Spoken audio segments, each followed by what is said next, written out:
Bonjour à tous et bienvenue sur boursicoté.com pour cette nouvelle analyse technique du CAC 40 en clôture avec une séance qui a été très hésitante puisqu'après une ouverture sur un gros gap baissier, le CAC 40 ici a marqué cette bougie où nous avons des niveaux d'ouverture et de clôture qui sont quasi équivalents. Il y a seulement 7 centièmes de point d'écart entre les deux. On a tenté ici un comblement qui est partiel du gap qui a été ouvert ce matin pour au final clôturer à 7312,84. Le CAC 40 perd ce soir 1,26% par rapport à la clôture de la séance précédente. Donc il s'agit d'une séance qui confirme le signal de consolidation que je mettais en évidence hier, puisque ce signal ici avait été confirmé. Et donc on valide une rupture de la zone des 7400 points, de la moyenne mobile 20 exponentielle, et on est même sous la zone ici des 7335 points. Au niveau de l'indicateur MACD, alors nous avons une configuration qui reste baissière, ce qui confirme le signal baissier qui était donc apparu hier. Je vous l'avais dit, faible amplitude, donc signal de faible importance, mais on voit qu'il est suivi tout de même. Et donc par rapport à cela, nous avons toujours cette dynamique qui semble vouloir persister à la baisse. Au niveau des volumes, c'est légèrement supérieur à la moyenne, ce qui nous indique que par rapport à cette phase justement d'hésitation, il faut regarder de quel côté est l'ombre la plus forte, et elle est du côté supérieur. Donc ça devrait confirmer une poursuite du mouvement baissier, puisque cela veut dire que par rapport à cette hausse, beaucoup de vendeurs sont venus la contrer et on refait baisser donc le marché. Donc on peut viser un retour ici sur la zone des 7250 points.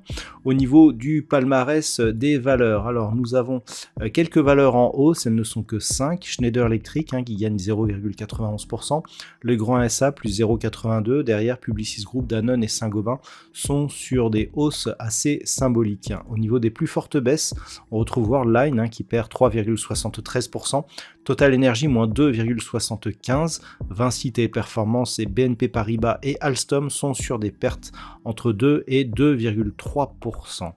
Donc une séance qui confirme donc le signal baissier que nous avions hier. On doit tout de même relativiser. Nous avions eu un signal similaire, c'était ici, sur cette bougie. On avait eu ici une bougie de baisse, puis ici une ouverture sur un gap et une bougie assez hésitante. On avait vu que derrière, on avait eu un beau rebond. Donc, par rapport justement à ce précédent signal, on n'a pas cassé le précédent point bas significatif, d'où l'importance de cette zone des 7250 points sur les prochaines phases de cotation. Et on va guetter un comblement de ce gap, qui plus est se trouve quasiment sur les mêmes niveaux que ce que nous avions justement sur ce précédent signal, puisque c'est juste au-dessus des 7400 points que l'on pourrait avoir un comblement donc de ce gap baissier. Donc pour demain, tout simplement, ce qu'il va falloir surveiller, c'est dans un premier temps l'évolution au niveau de l'ouverture. Si nous prenons en compte la cotation actuelle, on est au niveau des futurs sur des zones proches des 7295, donc plutôt dans la partie inférieure de la zone de la bougie. Donc si on continue sur ce mouvement, il n'y a pas, je dirais, de grosse alerte tant qu'on ne casse pas d'une manière significative la zone des 7250 points. Pourquoi ?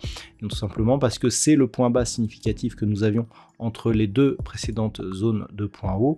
Et donc tant que l'on ne casse pas ici cette zone, on est sur une loi de dos qui reste positive. Par contre, sur rupture, là on pourrait accélérer et viser 7175 puis 7080 points. Si les cours parviennent à combler ici ce gap, on aura un signal similaire à celui que nous avions eu le 26, avec donc une possibilité de poursuite du mouvement qui ne serait confirmée que sur rupture haussière de la zone des 7500 points. Si on restait ici dans ces niveaux ici proches des 7300 points, on resterait sur une probabilité de consolidation dont l'objectif reste toujours ici la zone des 7250 points. Voilà donc ce que l'on peut dire sur l'analyse technique pour ce jour. Du point de vue des probabilités, eh bien on confirme l'accès baissier. Hier, je vous indiquais que les probabilités nous donnaient une phase de neutralisation suivie d'une phase de baisse. En neutralisation, je rappelle que c'est toujours par rapport à l'ouverture de la bougie suivante. Donc on voit ici que c'est neutre par rapport à l'ouverture, mais qui pourrait être suivi par une phase de baisse qui pourrait intervenir jusqu'à la fin de cette semaine. Ce n'est qu'à la fin de cette semaine, voire début de semaine prochaine, que l'on pourrait avoir l'émergence d'un rebond. Voilà donc ce que l'on peut dire pour aujourd'hui. Je vous souhaite de passer une bonne soirée. On se retrouve dès demain pour d'autres analyses techniques, toujours sur le site boursicoté.com.